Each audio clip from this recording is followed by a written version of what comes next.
새해 복 많이 받으시기 바랍니다. 네. 제가 몽골에 2년 동안 단기 선교를 다녀온 적이 있었습니다. 그 몽골에는 알코올 중독자들이 꽤 많이 있습니다. 그래서 알코올 치유센터라는 치료센터들이 곳곳마다 있는데 저희 선교팀도 울란바토르의 몽골 그 베델 알코올 치유센터라는 곳을 방문을 하게 되었습니다. 그곳을 관리하는 목사님의 안내를 받아서 그 알코올 치유센터를 곳곳마다 소개를 받았어요. 이곳저곳 돌아봤는데 제가 보니까 그렇게 별로 특별한 점이 없는 겁니다. 그냥 가정집들이 모여 있고 상가가 몇 개 있는 거 빼고는 다른 점이 전혀 없어서 제가 속으로 이곳에서 정말로 알코올 중독이 치유가 될 수 있는가라는 의문을 가졌습니다. 그래서 마지막에 목사님과 이렇게 한 곳에 모여서 이제 질문할 수 있는 시간이 있었는데 제가 목사님께 여쭤봤어요. 목사님, 여기 오는 그 알코올 중독자들의 처음 상태는 어떤 상태이고 또 그들을 위해서 하는 어떤 특별한 치료나 프로그램이 있으십니까? 라고 물었더니 그렇지 않고서는 이곳에서 알코올 중독을 치유할 수 있다는 게 믿어지지가 않았기 때문에 그런 질문을 했습니다. 그랬더니 목사님 하시는 얘기가 여기 오는 분들은 이제 가정에서도 버림을 받고 다 갈 데가 없어서 인생의 마지막 있는 분들이 이곳에 오시는 겁니다 라고 대답을 해요. 알코올 중독이 너무나 심해서 도저히 이제 다른 곳으로 갈 수가 없는 거의 생애 마지막에 손 쓸 수조차 없는 분들이 이곳에 모여 있는 겁니다. 찾아오게 됩니다 라고 이야기를 하십니다. 그리고는 그러면 그분들은 어떻게 치료를 하십니까? 라고 이야기를 하자 그분들을 위해 행하는 특별한 프로그램이나 조금의 약물 치료도 전혀 없습니다 라고 이야기를 하시는 겁니다. 그러면 무엇으로 치료가 됩니까? 그 목사님 하시는 얘기가 강한 확신에 찬 얼굴로 그분들의 알코올 중독은 공동체의 사랑과 말씀으로 치유가 됩니다. 공동체의 사랑과 말씀이 알코올 중독을 치유하는 유일한 능력이라는 것입니다.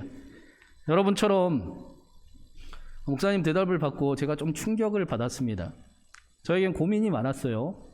한국 교회에서 아무리 말씀을 전해도 변하지 않고 듣는 것 같은데 안 듣는 것 같은 삶이 바뀌지 아니하는 성도들 안에서 살아가는 저 안에도 말씀을 이렇게 능력이 있다고 전하고 사랑의 능력이라고 전하지만 어느덧 제 안에 복음의 능력을 잃어버렸기 때문에 저에게 충격적인 그런 시간이 되었습니다. 그러면서 목사님의 그 말씀이 능력입니다. 사랑이 능력입니다. 라는 말씀은 저를 치유하는, 회복시키는 그런 언어가 되었던 것입니다. 사랑하는 여러분, 사랑이 능력입니다. 말씀이 능력입니다. 사도 요한은 계속해서 우리에게 우리의 삶에 사랑이 중요하다라는 말씀을 전하고 있습니다. 얼마나 자주 계속해서 반복적으로 그 말씀을 사랑에 대해서 전하는지 사랑만 이야기하는 사랑 타령하는 것 같습니다. 그런데 사도 요한이 계속해서 반복적으로 이렇게 사랑에 대해서 말씀을 전한다라는 그 이유는 사랑이 저와 여러분에게 매우 중요하고 또 사랑이 그렇게 쉽지 않기 때문입니다. 요한은 10절 말씀에서 사랑에 대해서 정확히 이렇게 정의를 했습니다. 10절 말씀을 보십시오. 사랑은 여기 있으니 우리가 하나님을 사랑한 것이 아니요 하나님이 우리를 사랑하사 우리 죄를 속하기 위하여 화목제물로 그 아들을 보내셨음이라. 사랑이 무엇이냐? 우리가 하나님을 사랑한 것이 아니요 하나님이 우리를 사랑하사 그 아들을 화목제물로 주셨다. 이것이 사랑이다라고 말씀을 합니다. 화목제물, 하나님께서 화목제사를 허락하셨다라는 것은 우리들의 삶이, 저와 여러분의 삶이 하나님과 화해가 필요하다라는 것입니다. 하나님과 전쟁 중일 싸울 때가 많은 상태다라는 것을 의미하는 것입니다. 대부분의 사람들이 다른 사람을 사랑하고 또 심지어는 하나님을 사랑한다라고 말은 하지만 그 이유는 대부분은 자기 자신을 위해서 다른 사람도 사랑하고 하나님도 사랑하는 경우가 많기 때문입니다. 근본적인 그 이유는 자신을 위해서 사랑하면서 살아가기 때문에 결정적인 그 결론의 순간에서는 하나님과 다투기를 힘쓰고 하나님과 전쟁을 치릅니다. 그리고는 어떻게 합니까? 하나님을 이기는 삶을 살아갑니다.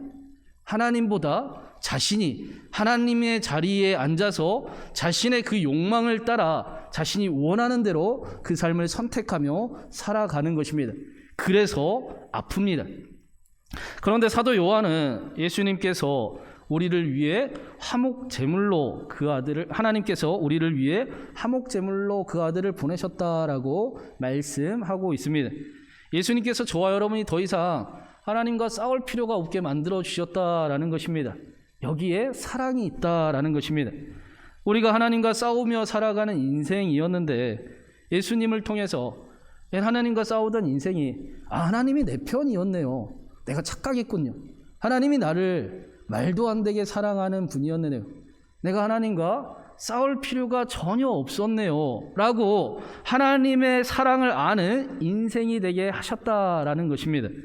사랑은 어떤 이유가 있어야 사랑하는 것이 아니라 너가 나한테 잘해줬기 때문에, 너가 이쁘기 때문에, 너가 내 말을 들어줬기 때문에 사랑한다는 그런 이유가 있는 것이 아니라 만약에 당신이 나를 먼저 사랑하면 내가 당신을 사랑하겠습니다 라는 조건이 있어야 하는 것이 아니라 성경이 말씀하는 사랑은 우리가 하나님을 사랑하는 것이 아니라 하나님이 우리에게 하나님의 말도 안 되는 사랑을 알게 하셨다. 여기서 사랑이 시작되었다라고 말씀합니다. 19절에서도 보십시오. 우리가 사랑함은 그가 먼저 우리를 사랑하셨습니다. 그렇기 때문에 우리의 사랑의 능력이 있기 위해서는 하나님의 사랑을 알고 하나님을 사랑하듯이 사랑하는 삶을 살아가야 그래야 그곳에 능력이 나타나는 것입니다. 하나님을 사랑하듯이 사랑하는 삶에 그 사랑의 능력이 함께하는 것입니다. 오늘 말씀에서도 사랑의 능력이 있다라고 우리에게 알려주고 있습니다. 우리 17절과 18절 말씀을 한 번 더 같이 읽어보겠습니다. 17절 18절입니다. 이로써 사랑이 우리에게 온전히 이루어진 것은 우리로 심판날에 담대함을 가지게 하려 함이니 주께서 그러심과 같이 우리도 이 세상에서 그러하니라. 사랑 안에 두려움이 없고 온전한 사랑이 두려움을 내쫓나니 두려움에는 형벌이 있음이라. 두려워하는 자는 사랑 안에서 온전히 이루지 못하였느니라. 사랑이 우리에게 심판날에 담대함을 가지게 한다라고 말씀합니다. 사랑이 우리에게 두려워하지 않는 삶을 허락해 준다라고 말씀을 합니다. 여러분, 심판날은 언제입니까? 가장 1차적으로 쉽게 생각을 하면 우리의 육체의 날이 끝나는 마지막 날일 것입니다. 혹은 어떤 큰 실수를 우리가 했거나 실패를 경험했을 때 우리는 스스로 심판대 앞에 서게 됩니다. 그래서 자신의 삶을 판단하거나 판단받게 되는 것입니다. 여러분, 만약에 여러분이 실수하고 실패하면 어떻게 행동을 하십니까? 여러분은 하나님을 믿는 사람들이니 여러분이 만약에 큰 실패를 했습니다. 실수를 저질렀습니다. 그러면 여러분은 어떻게 반응하며 살아가십니까? 혹시 숨기십니까? 아니면 망각의 힘을 빌려서 아픔과 슬픔이, 고통이 사라질 때까지 기다리며 참는, 인내하는 시간을 보내십니까? 아니면 그럼에도 불구하고 하나님이 나를 여전히 사랑하시는 줄을 알기 때문에, 하나님이 내 편인 것을 알기 때문에 그 실패와 그 슬픔을 하나님 앞에 더 나아가려고 하는 삶을 살아가고 계십니까? 세상의 많은 사람들은 감추고 숨기고 책임을 회피하려고 할 것입니다. 그러나 하나님의 사랑을 아는 사람들은, 하나님을 사랑하는 사람들은 심판날에 담대하게 두려워하지 않는 것입니다. 왜 그렇습니까? 심판자 하나님이 나를 사랑하신다는 사실을 알고 있기 때문입니다. 그것도 말도 안 되게 심판하시는 분이 나를 사랑하심을 알기에 심판대 앞에서도 오히려 담대하게 나아갈 수 있습니다. 우리의 도움이 되시는 하나님께 그렇기 때문에 더 도와달라고 나아가게 되는 것입니다. 절대로 그 일을 회피하거나 무책임하지 아니하고 그 일을 당당히 마주하고 그 일을 책임지고 그 일을 뛰어넘는 삶을 더 살아가려고 하나님 앞에 나아가게 됩니다. 사랑 안에는 두려움이 없고 온전한 사랑이 두려움을 내쫓기 때문입니다. 성경은 우리에게 두려움이 오지 않습니다라고 말씀하지 않습니다. 우리에게는 자연스럽게 너무나 당연하게도 두려움과 어려움이 찾아오지만 그러나 사랑이 우리에게 그 두려움을 어려움을 뛰어넘게 이기게 하는 것입니다. 그래서 로마서 8장 28절에 뭐라고 말씀했습니까? 하나님을 사랑하는 사람들, 하나님의 뜻대로 부르심을 입은 사람들은 모든 일이 합력하여 선을 이룬다는 사실을 잘 알고 있습니다. 그래서 당연히 두려움이 있고 삶 가운데 어려움을 만나지만 그러나 하나님의 사랑을 아는 사람들은 하나님께서 이 어려움 가운데 이것이 끝이 아니고 과정 중임을 알기에 모든 일을 합력하여 선을 이루신다는 사실을 알기 때문에 두려워하며 낭망하고 멈춰있지 않는다라는 것입니다. 두려움을 하나님과 함께 이기며 살아가는 삶을 꿈꾼다라는 것입니다.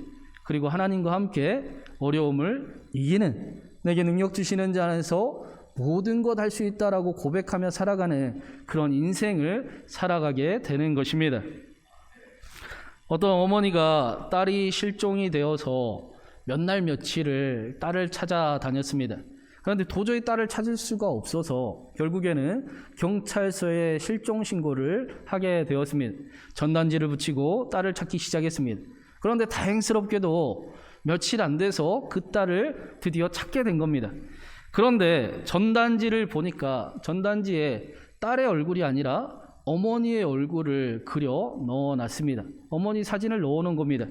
딸이 혹시라도 딸을 찾는 전단지 때문에 딸이 얼굴이 드러나면 수치를 당할까봐, 딸에게 어려움이 있을까봐 딸 대신에 수치를 당하는 것쯤은 두려워하지도 않고 혼란을 당하는 것도 어려워하지 않고 자신의 사진을 어머니가 넣은 것입니다. 어떻게 이럴 수가 있습니까? 사랑하면 두렵지 않기 때문입니다. 사랑하면 두려움을 이길 수 있기 때문입니다. 그런데 말씀을 드린 것처럼 하나님의 사랑을 알고 하나님을 사랑하듯 사랑하는 삶을 살아가기 위해서는 가장 먼저 전제되어야 될 것이 하나님의 사랑을 알아야 한다라는 것입니다. 그래서 사도 요한은 요한 1서를 통해 어떻게 말씀을 했습니까? 여러분, 사랑하는 여러분, 예수님을 믿는 것으로 멈추면 안 되고 그것을 뛰어넘어 예수님과 깊은 사귐의 삶을 살아가야 합니다. 그 안에서 하나님의 말도 안 되는 사랑을 경험하게 될 것입니다. 하나님의 사랑을 만나게 되고 하나님과 사랑에 빠지게 되고 그 삶이 여러분을 모든 기쁨을 지켜주는 삶으로 인도할 것입니다 라고 말씀을 했습니다. 오늘 말씀에서도 13절부터 한번 보십시오. 13절을 함께 읽겠습니다. 그의 성령을 우리에게 주심으로 우리가 그의 안에 거하고 그가 우리 안에 거하시는 줄을 아느니라. 15절도 읽겠습니다. 누구든지 예수를 하나님의 아들이라 시인하면 하나님이 그의 안에 거하시고 그도 하나님 안에 거하시느니라. 16절 마지막으로 한 번 더 읽습니다. 하나님이 우리를 사랑하시는 사랑을 우리가 알고 믿었노니 하나님은 사랑이시라.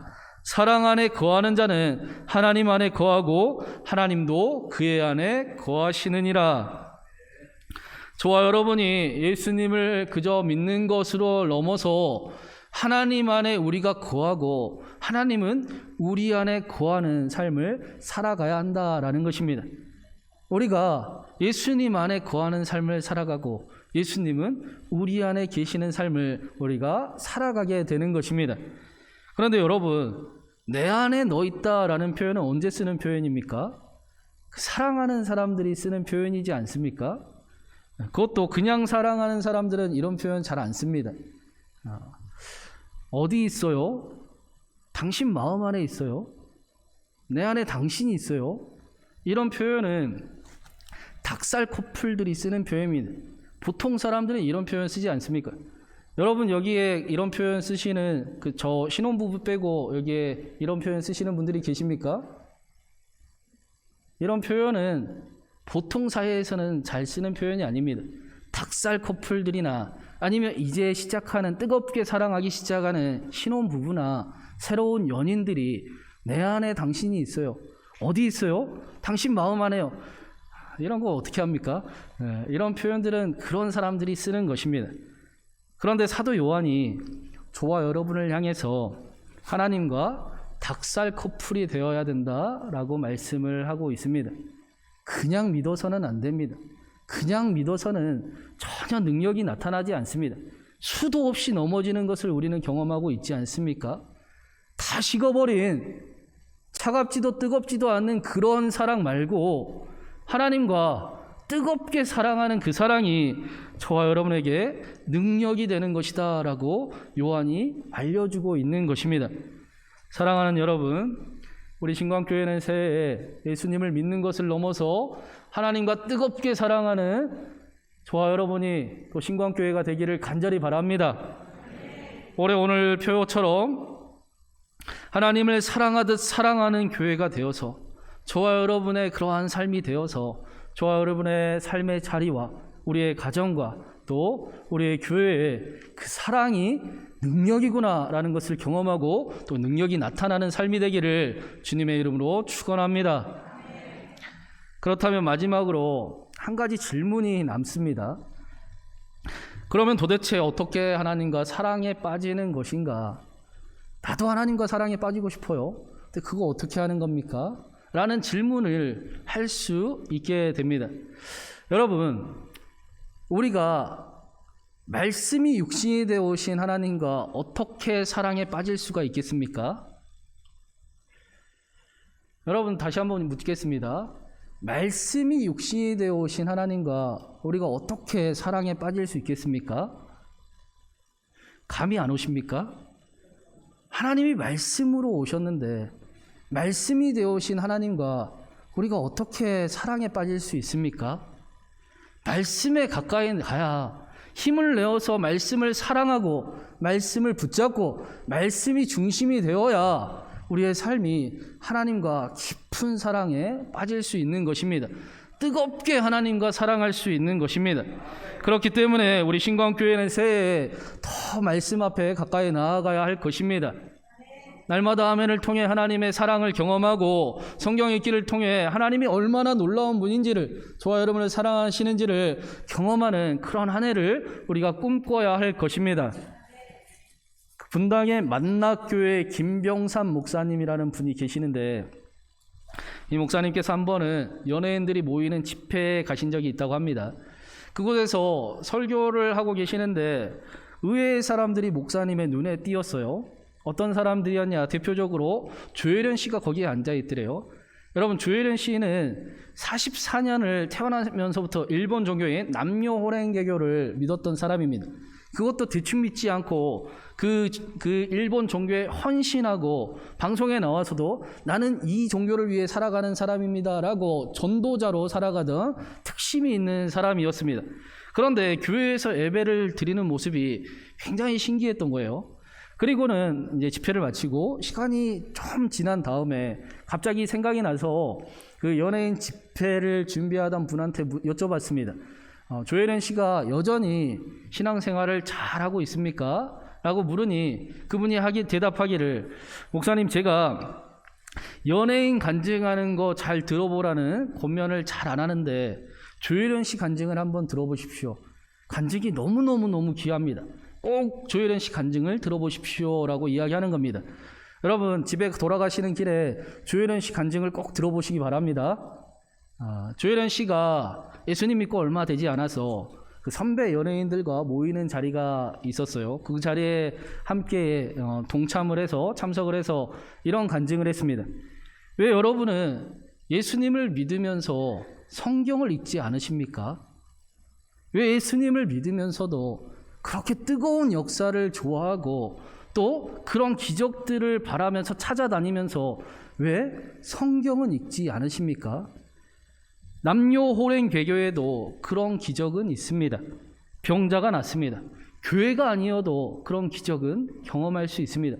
그런데 내가 하나님의 말씀을 읽어보니 하나님의 말씀이 놀라운 것은 하나님의 말씀이 진리라는 사실을 깨달았고 그 말씀이 이렇게 달고 오묘함을 깨달았다라는 것입니다. 왜 여러분은 예수님을 믿으면서 성경을 읽지 않으십니까? 참 이상합니다.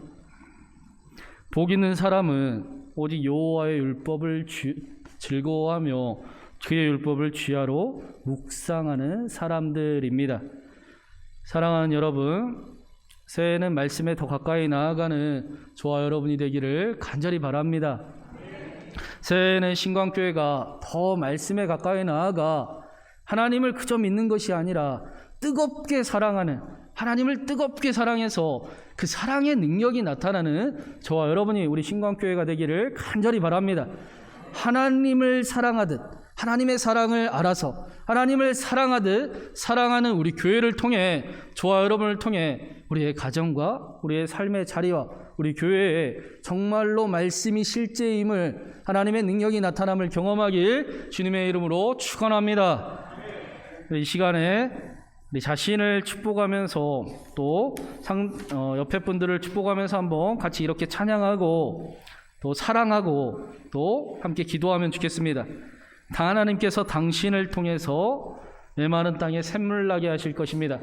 우리 옆 사람을 축복하면서 우리 자신을 축복하면서 함께 찬양하며 나아갑니다.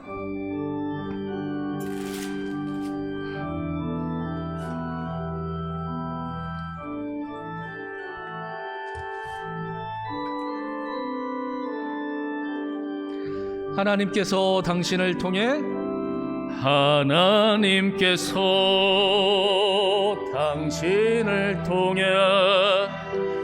메마른 땅에 샘물 나게 하시기를, 가난한 영혼, 목마른 영혼, 당신을 통해 그 사랑 알기 원하네.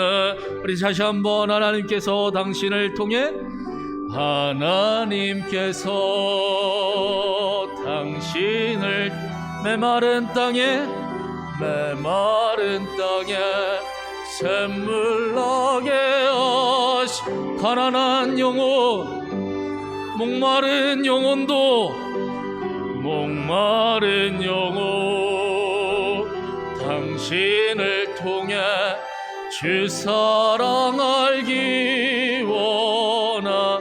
우리 옆 사람을 이번에는 축복하면서 우리 옆 사람을 향해 함께 찬양합니다. 하나님께서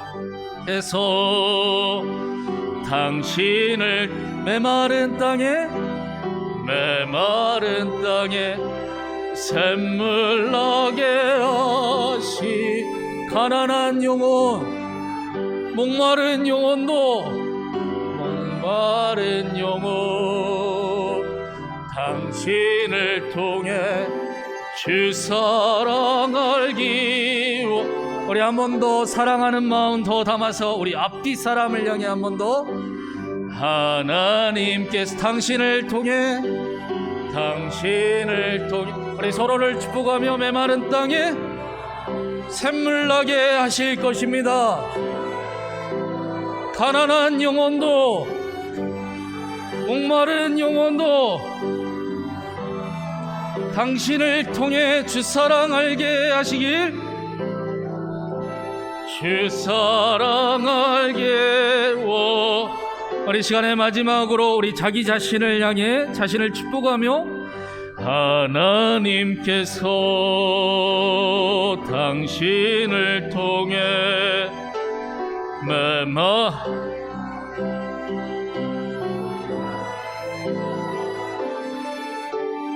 가난한 영혼, 목마른 영혼,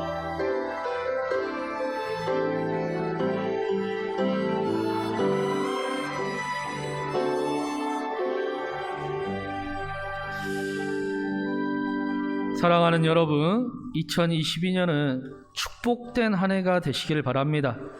이 시간에 이렇게 한번 같이 기도하면 좋겠습니다. 하나님께서 우리를 부르셨습니다. 하나님, 우리가 하나님을 위하여 나 자신을 사랑하고 우리의 사랑하는 가정을 사랑하고 우리의 삶의 자리를 사랑하며 하나님의 부르심에 응답하는 삶을 한 해를 사랑하며 나아가겠습니다.